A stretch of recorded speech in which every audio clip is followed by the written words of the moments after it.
Alan Greenspan would not be considered a liberal. He considers himself a libertarian. And that's how he talked about it. But what I thought was interesting is coming to the tail end of the conversation, one of his comments was, one of the biggest problems here is the inequality of resources and money and all of that in the country. The gap between the very rich and the very poor. And he said, if we keep pursuing it the way we pursue it, he's a capitalist, if we keep pursuing it the way we're pursuing it, we will not only destroy the country, we'll destroy capitalism.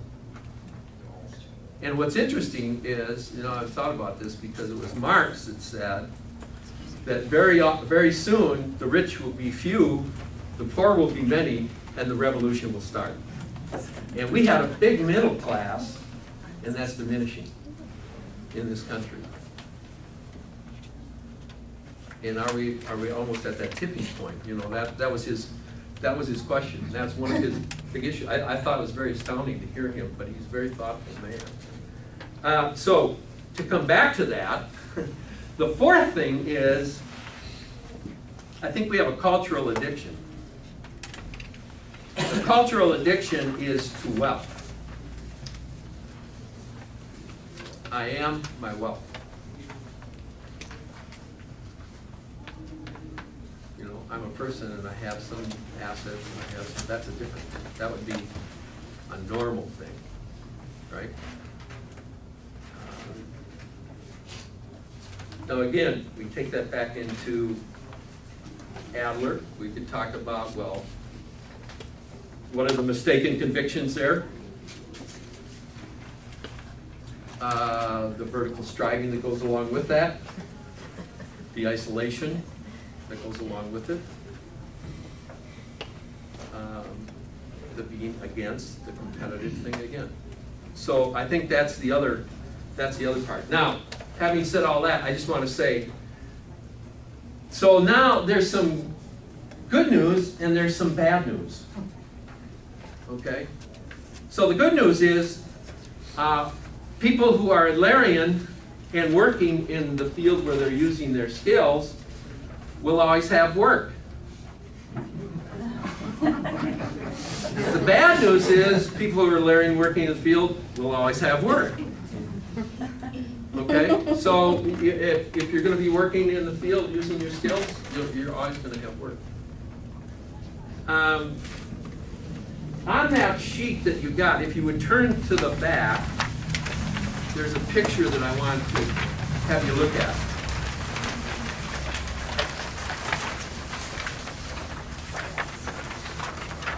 And somebody tell me what you see. A fern. Okay, so now look closely at it. And look at the patterns. What do you see?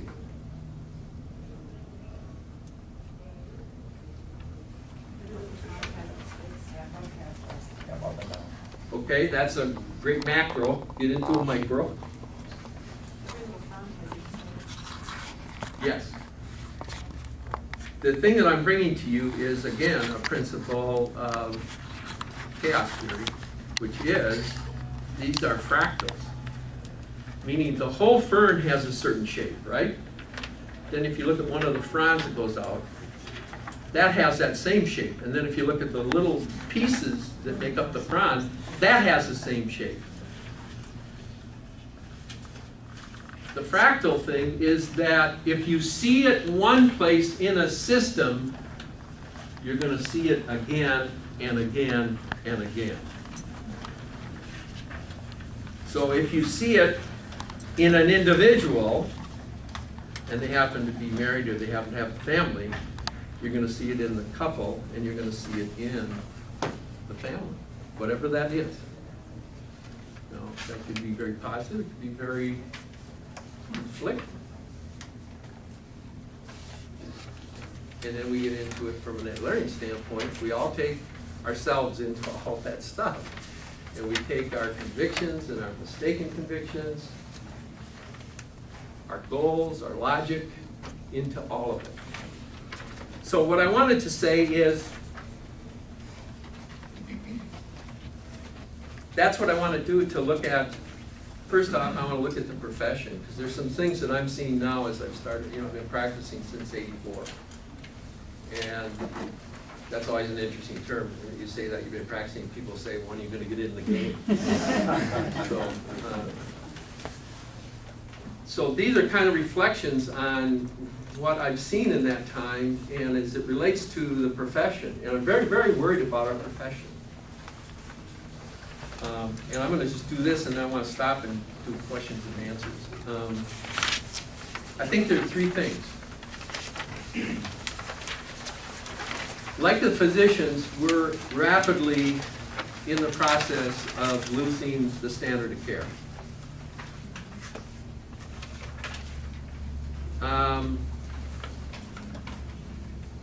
The pathological way of pursuing the profession is creating an arrogance and a corruption. And that if the psychology is going to be around pathology, it's basically going to dehumanize the people that we're working with. So those are the 3 points.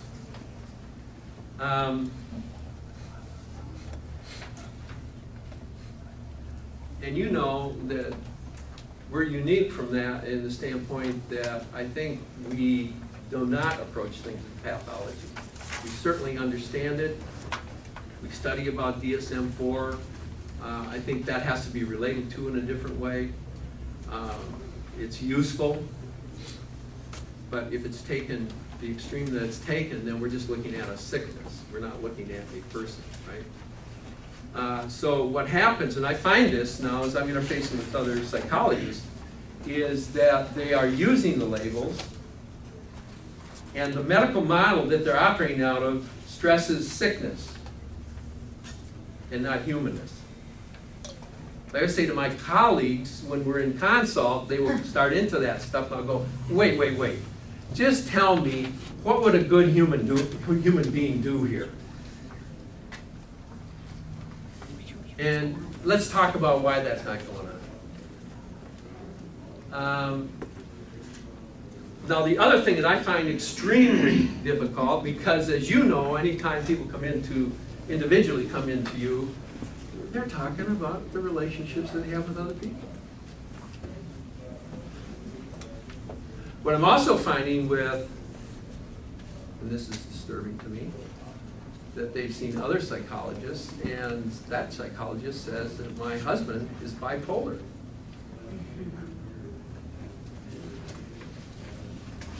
And we're going through waves of favorite diagnosis. We're kind of leaving bipolar and into narcissistic now, for some reason. I don't know why. We kind of go through waves of these things.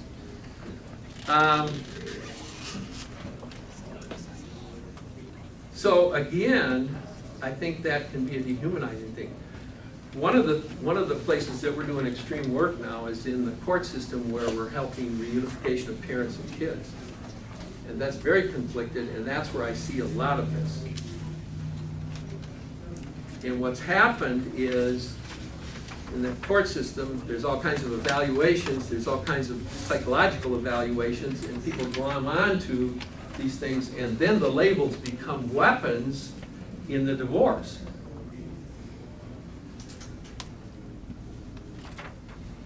And the deal is to prove I should be the parent because he's narcissistic and he's that, and I should be the parent because she's OCD, and you get it?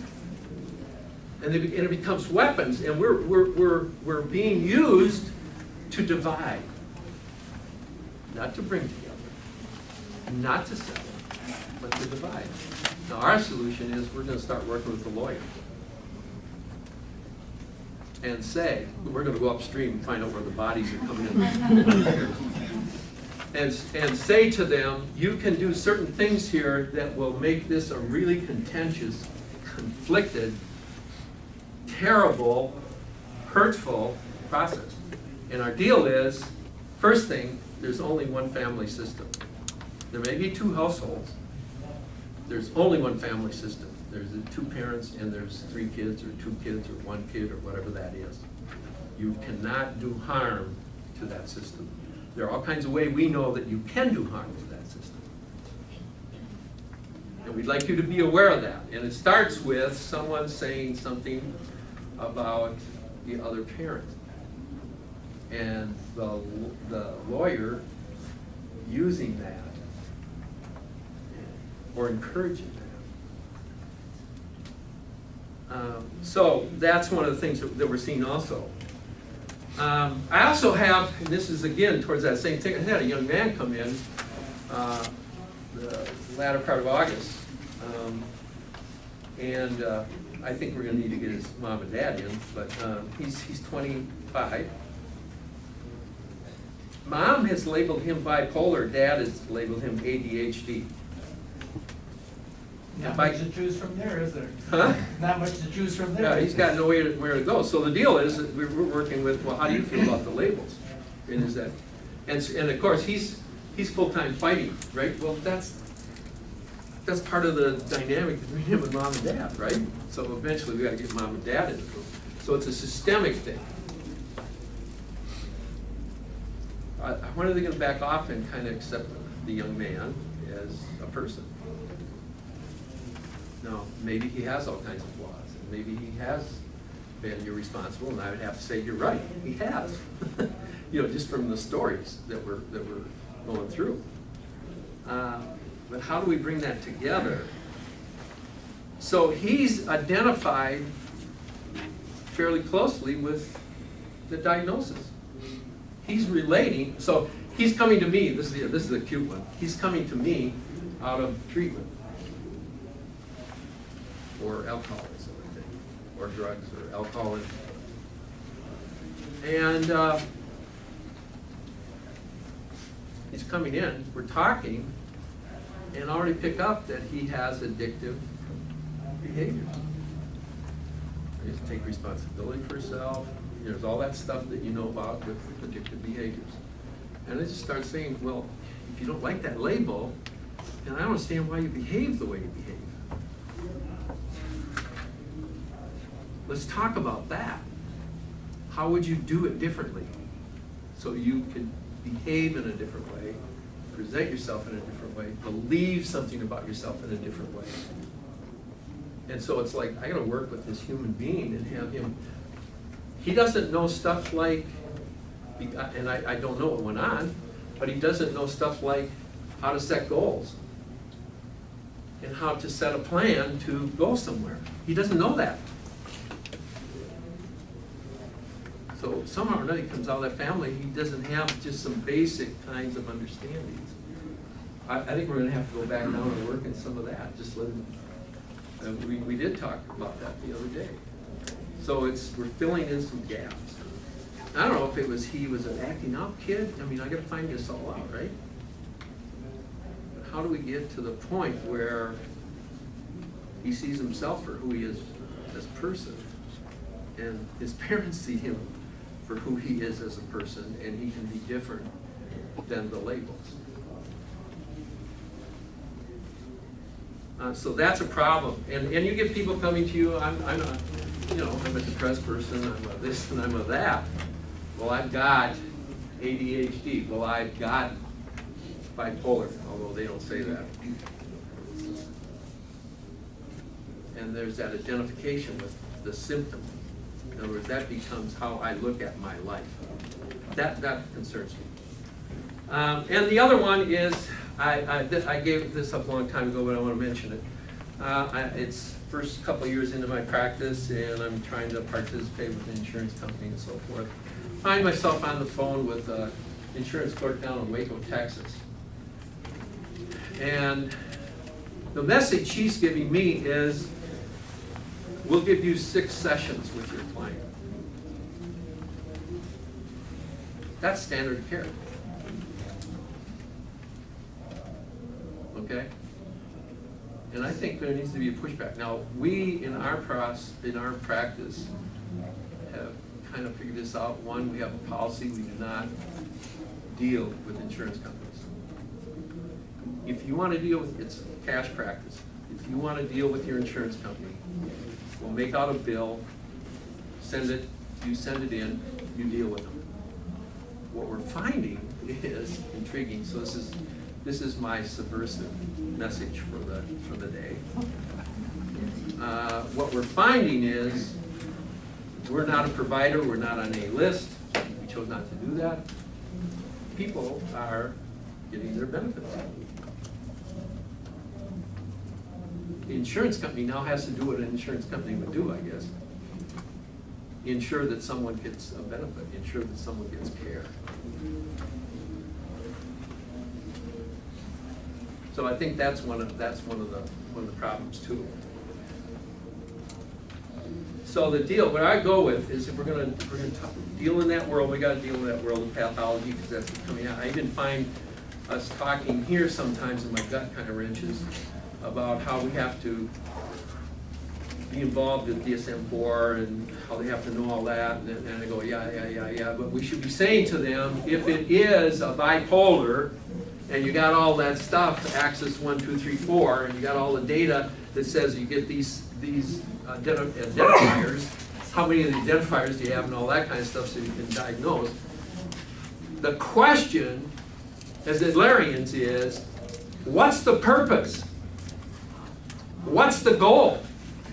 And they're not asking that. They're treating the sickness. I have a hard time with that. I have a real hard time. So we should be asking different questions.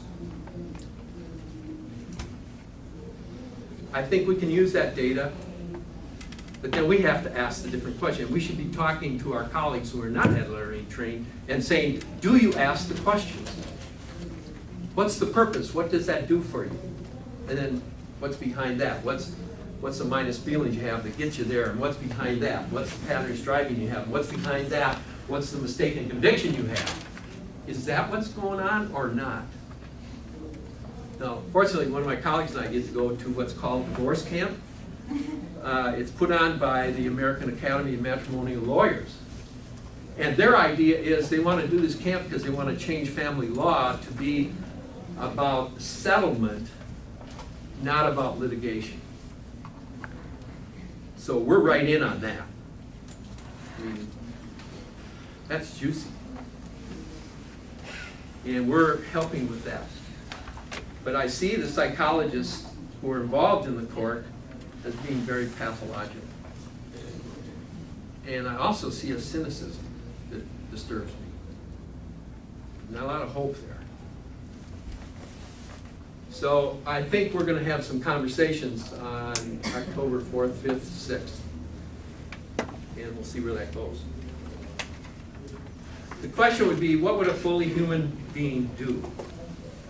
I think that's our optimistic, hopeful question. If you're fully human, what would you be doing? How would you be meeting life's struggles, pain, suffering? And that would be the common sense approach. Now I'm going to stop. Do you have any questions you want to ask about that? I got about 15 minutes. I want to get to the families too. But questions? I give you my understanding of what I think you meant by individual Bill of Rights. Sure. Community Bill of Rights, the state works right. That's what you call it. The individual Bill of Rights says that I have freedom of speech. The Community Bill of Rights says that I should not jump up and interrupt when you and the gentleman in the back are talking without basically asking. Okay. That's my interpretation of it. The Community Bill of Rights says they're talking, my turn will come with it. Okay. That work? That I understand myself as part of the community. Yes. Yeah. Yeah, that's a good thing. Along that line, Adler said, I serve my own needs best when I consider your needs as well. People hear that? Yes. So that's a systemic viewpoint again. You know, I'm out here among you all the time, and we're interacting, and things are going on, and I'm responsible, and I have to talk with you, and you have to talk with me, and we have to figure it out. Yes? Well, also thinking about when we talk about this distinction between individual Bill of Rights and community Bill of Rights. If we presume that community is just a mathematical sum of individuals, or is it something more than that or different than that? Well, that's interesting because that gets right at the chaos theory. Because even if we were doing it that way, well, it's a certain geographic area and it's 50,000 people who live within it, and that's the community, right? Well, no, it isn't.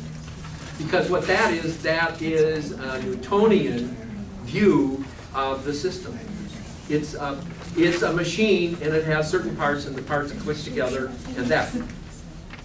The system as an organism is way past the 50,000. If each of us is out there, you can multiply that by hundreds and thousands, because all the interactions that are going on are creating energy of one sort or another. And we know that also. I mean, that's part of the thing with therapy, is you're kind of looking at, well, what's the energy flow here, and where does it come from, and why is it created the way it's created? And what are they doing, and what is behind it? What's the safeguarding that's going on behind it? What's the minus feelings? What's the mistaken conviction that's going on behind it? And that's why they're saying or interacting the way they are, because it's coming out of here, right? And then it's between them. And so you're looking at energy. So it's organisms, it's not just a mechanistic view of the world. We have I think we have in America a pretty mechanistic view of the world. Other questions? Yes? No, you go. I just want to give you my feedback that, wow, Sure. you just hit so many really important topics, and I just find myself feeling like, wow, if we could take you and you could put it in layman's language and spread this to people. No, you. But I just think you hit so many important points with our country Well, and with our community. I live in King Prairie, and I see So do I. so much of this disconnect and all You know, these they wanted things. the out Edina. That's their line. I think they made it, but Yeah, and just the emptiness, not feeling like they have. I'm on the very northern border. Across the street. Well, let me say, thank you for that. And what I'm saying is, I'm saying this to you because I want you to figure that out, how you're going to take that out. And as you see things, that we start commenting on what we see. Otherwise, we're not using what we know. So I'm serious about that. And my deal was today, they just, they gave me an hour. That was a mistake. I knew I was going to do that. So the deal would be, thank you, and I want you to go out there. I want you to internalize that, figure out what you want to do with it, and go out there. And I'm talking, Yeah. What is your name? Tonda. Tonda, I'm talking to Tonda, but I'm talking to everybody regarding that. Yeah. John, you started out with a broad view, Mm-hmm. and I'd like to suggest that a community right is health. Help. And I think that's very pertinent at the present time. I think so often people think in terms of, oh, we're taking care of that poor little kid and that poor little kid and that poor little kid. But what we are doing is working to maintain a healthy culture. Yes. That's right, and now you gave me permission to say something else, okay? And the permission is this. I come out of an Irish Catholic background. Part of the Catholic thing is social justice teaching, okay? And that says all people have a right to certain things. They have a right to food, shelter, health care, education, and it goes on. The things that make us human, we have a right to. That is not recognized. I guess that's another way to approach a community thing. The recognition of the human rights of the people. I was in Ireland, and this is incredible. I was in Ireland, and there I walked into a credit union. My wife was doing some banking things, and I picked up their health care brochures. I don't know why we can't think this way. We don't. This is because we think either or. Everybody in Ireland has a basic health care program. There are 4 levels of further health care that you can purchase. They make it a both and. So we're either going to be nationalized or we're going to be private. You get that? That is really, really immature thinking. That's adolescent thinking. It goes right along. So why hasn't somebody figured that out, right? Well, we have, and we're sitting out here waiting for them, right? And they're not getting it because they got to fight all this stuff that they're fighting. But I think that this is the deal. Back to you, Tom. I would like you to figure out what are the one or two things or that you heard that you really want to go and observe and start commenting on it. Now, someone had a hand up over. Yes. The woman that's in the room, she asked a question about community, and I was wondering if your question was more about lots of individuals not working together opposed to groups coming together and working. Well, my thinking being that if we believe that community is more and different than a sum of individuals, then we do definitely need a community bill of rights, because it's a different. You can combine like set of rights of individuals and say, okay, this is the community bill of rights. So it's a different organism, it's a different thing, deserving a different and separate and unique consideration. That's. And I guess, you know, it goes back to something I said earlier, is if we come together, it depends on how we come together. I think many times we come together out of a thing of self-interest. I'm representing a group that I'm a part of. I'm right, or I'm in a lobby, or I'm okay. So we're coming out of a self-interest, and I must protect my interests rather than coming together and saying, what would be the best thing for us to do here? That is not a question that we ask very often. I mean, the question is now is, I think it's going to be in the way it is, what do we want for our people in terms of health care? That's a question. And then as it gets into the governmental part, it'll probably get convoluted. And I think too, you know, one of the things that Adler, one of his basic principles was we are not reactors, we're actors. Yes. And I think as a society, we have relinquished our belief in being actors. And we sit back and these things happen and we react to them. You can go out any day and people will talk about, isn't it awful? Isn't this awful? Isn't that awful? And react to it. And then we used to talk about the silent majority, that it's, everybody is seeing themselves as an individual and these things happen to us, but we are. Now, take it further. You see, we start with that, is that our pattern is reacting, then we step back behind it, and there's probably some kind of protection of self-interest. If you step back behind that, there's a set of minus feelings that we have. If you step back away from that, there is a set of convictions that we have about the world. So that behavior is nothing more than the acting out of whatever that is. And I think what we're saying is, no, we need to talk about this. We need to see if we can do it differently. You know, and I think we're set up to do it differently. That's why I say it's our time, okay? Because you know, the good news always addresses the bad situation.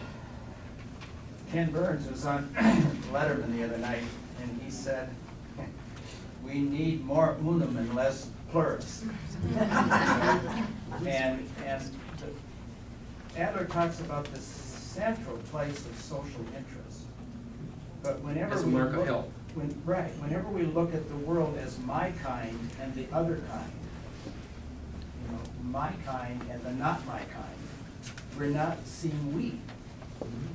We're saying there are, you know, my constituents, and then there's those other folks that threaten me. But if we get to the unum, we're all human beings and we're all in it together. Now let me do this. I want to at least touch on the stuff I was going to say about family, okay, for what it's worth.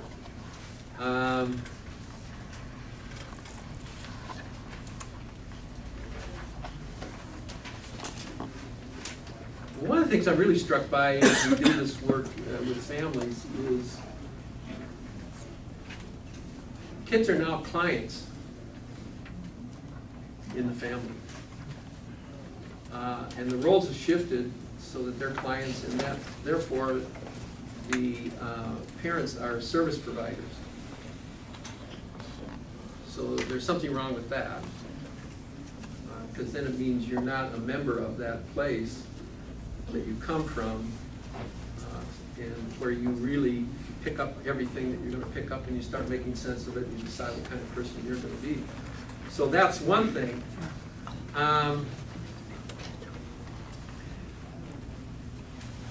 Parents will talk about a democratic family, but what they're really running is a family that's anarchic, because there are no rules,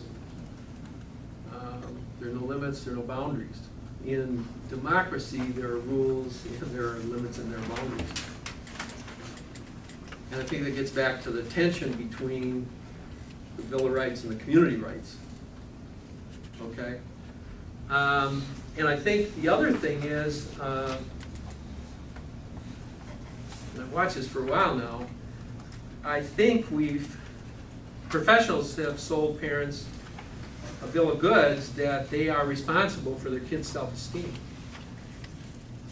And we see it in the schools, we see it in family ed stuff, that kind of thing. And that's not true. Now, I want to cover those three, and I've got about 2 minutes. But I want to also do a wrap-up. But let me just say this. I think what Adler would say would be the parents are the presiders, and their role is the protection and the development of the kids. But they're the presiders, if we're going to use the governmental terms and democracy and that kind of stuff. They're the presiders in the family. And they embody the values and the limits and the boundaries, because the kids don't have access to the values unless they have the interplay between the parents. So one of the first things I think we need to do is help parents get clear about their values, and then that will start providing, I think, the limits and the boundaries. You know, if I value honesty and some of my kids do, I just confess to you guys, I have 5 kids, and 4 out of the 5 got caught shoplifting. Now, that does not represent my values. Okay, and we had some brisk talks about that, and they had to go back and face the people that they took stuff from, and they had to do what was, what was right. That isn't something that's going on now. People protect their kids from that. They don't protect them before they get there, they protect them after. Each member has a place and belongs in the family, and the parent as presider helps people do that. They also provide the safety in the family. So the 3 basic lifelong goals are the work of the parent. They help make it safe, they help people belong, and people gain significance from contribution to the family. I think we need to tie those together now. I said to a kid, there's this 14-year-old second born who's overtaken his older brother, and that's why they're in there, some of it. And I said to the family, I said, okay, so I just want to know, I want to go out in the group, and I want to know what everybody does to contribute to the family. So it comes to this kid, Chris's. I'm a funny kid. And I looked at him and I said, that is so lame. That is just lame. What do you contribute to the family? He couldn't figure it out, other than anything he could do. Like, he couldn't do anything for the whole family because he couldn't get his head around it. And that was the work. But he said, I'm a funny kid. Well, that's what he's doing, but that isn't going to go very far. And he's been doing it in the family, and that's been his role. There's no doubt about that. But what is he really contributing? I wouldn't take that away from him, but what is he looking at, I'm a member, I have a stake in it, I contribute. That's not part of his vocabulary. It's not part of his outlook.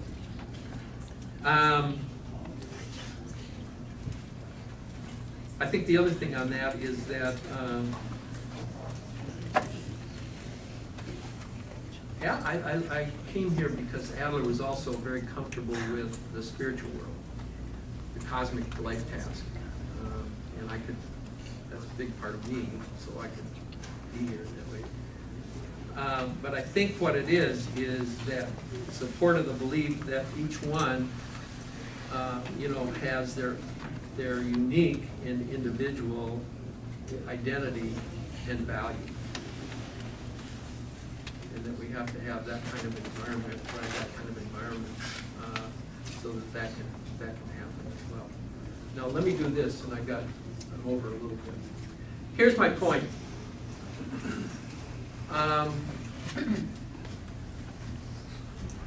I think we're the prophetic tribe. And when I talk about that, I'm not talking about a prophet as someone who's a fortune teller or a future. I think as a prophet you need to have a sense of what might happen in the future. But I think what it really is the prophet is the one that warns, that cries out, that cajoles what's going on right now. Because we understand that if it's left to go the way it's going, it may go a certain direction. So I think that we have a prophetic voice. And I think, what is it? Well, then I think the deal is to promote transformation. And I'll go right back to the core of what we're about, is to promote the transformation to social interest, to Gemeinschaftsgefühl, to cooperation, collaboration as a way of living, to contribution, to becoming an encouraging society. I don't think we're particularly encouraging. I think we're very discouraging. And there's another Greek word. What we're really at is we're at a moment, I believe, of metanoia. And metanoia translates to a change of heart. So we have to go out and work with people. We must also change our hearts about it. I mean, my problem being out there is I'm so hostile, okay? And I have to control myself all the time. I know I'm hostile, right? And you guys do that anyway. So that's my work.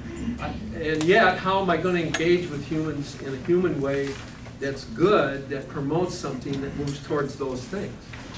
So we must know ourselves when we're out there too, because I'm in my own way a lot of times. So the point is that we are really there to help this change of heart. And I think that that's a spiritual. I don't think it's going to be done on just the thought level. I don't think it's going to be done just on the emotional level. I think it's going to be done on the spiritual level as well, or the combination of those into some kind of wellness. Yes? Well, I am just appreciative of everything that you said on, and I don't think it's here. Yes. I mean, it was just like, I wish you had a bullhorn standing in some, highest peak and just shouting this out. And I'm a teacher in the Minneapolis Public Schools, and I can tell you, I am so grateful to be here today, because it's only been, 3 weeks of school, and I'm already exhausted. You're tired. And I'm a special ed teacher, and I work in early childhood, so I'm working with the little kids. But, I see family systems just falling apart, and, what's getting acted out in the schools. And there are staff that are just not equipped. The system is not equipped to deal with what's going on out in the community. Well, first off, for you guys, this is like concentrate orange juice out of a fire hose, okay? So I didn't expect you to pick up everything. The deal is, you know how you eat an elephant, right? One bite at a time.